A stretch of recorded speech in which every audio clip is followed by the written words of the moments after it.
Assalamualaikum warahmatullahi wabarakatuh. Nama saya Dimas Al-Fayyid. Untuk materi kali ini yaitu tentang wakaf.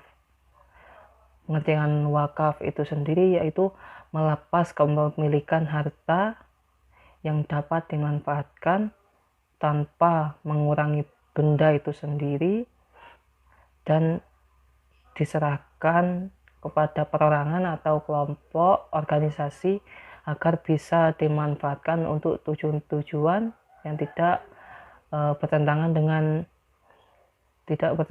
dengan syariat.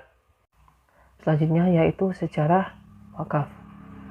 Dalam sejarah Islam, orang yang pertama kali mewakafkan hartanya yaitu Nabi Muhammad SAW berupa sebidang tanah yang di atasnya dibangun sebuah masjid.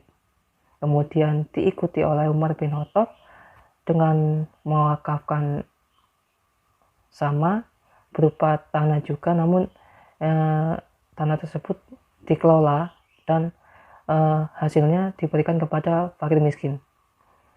Kemudian pengelolaan wakaf tersebut mengalami beberapa perkembangan dan akhirnya pada masa dinasti Abbasiyah muncullah lembaga wakaf yang bernama Al-Wukuf yang mengelola semua wakaf pada saat itu. Nah, lembaga ini yang menjadi cikal bakal semua lembaga wakaf yang ada pada saat ini. Oke, mungkin segitu aja dari saya. Selanjutnya dilanjutkan oleh Devris, teman saya. Assalamualaikum warahmatullahi wabarakatuh. Terima kasih sebelumnya atas penjelasan dari pemateri pertama, yaitu dari Mas Dimas Al-Fayyid.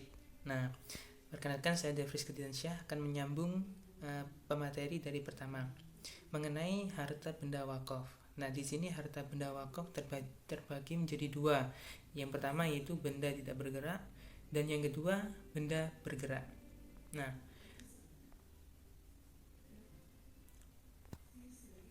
Mengenai wakaf benda tidak bergerak itu ada beberapa kriteria, di mana yang pertama itu hak atas tanah sesuai dengan ketentuan peraturan perundang-undangan yang berlaku. Jadi hak atas tanah yang telah ditetapkan oleh ketentuan perundang-undangan yang berlaku. Dan yang kedua yaitu bangunan atau bagian bangunan yang berdiri di atas tanah. Ini bisa menjadi benda wakaf. Yang ketiga yaitu tanaman dan benda lain yang berkaitan dengan tanah.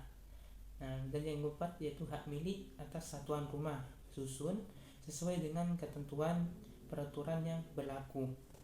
Jadi rumah susun bisa dijadikan benda wakaf tidak bergerak. Next, adapun tata cara melakukan perwakafan tanah. Ada beberapa langkah-langkah atau step by step untuk perwakafan sebidang tanah.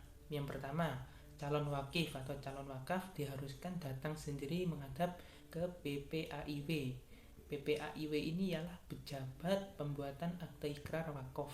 Jadi ada pihak yang berwenang yang ditetapkan oleh menteri untuk pembuatan akte ikrar wakaf.